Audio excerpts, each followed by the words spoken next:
Ob nepremišljeni, neprevidni in pretirani uporabi pirotehničnih sredstev pogosto pride do telesnih poškodb, med poškodovanimi pa je zadnje leta največ najstnikov. Na osnovni šoli Brinje Grosuplje se infodromovci tega zavedate.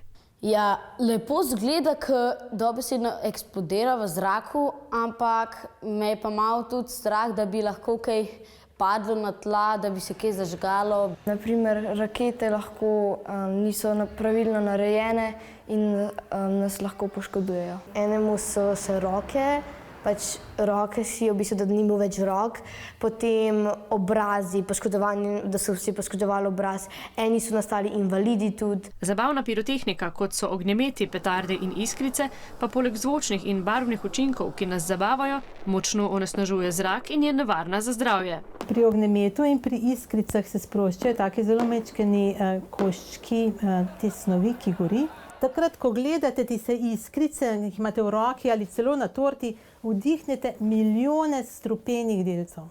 Zaradi tega boste kašljali, solzile se vam bodo oči, imeli boste prebavne težave. Vse skupaj je strupeno. Zvočni učinki pirotehnike pa so lahko nevarni in neugodni tudi za vaše hišne ljubljenčke. Samem doma pa se jih ful boji. Se on ful ustraši in gre pač v svoj brlog. Lahko pa pripelje tudi do fizičnih težav, dejansko do driske, do tega, da ne jejo, da pretirano urinirajo.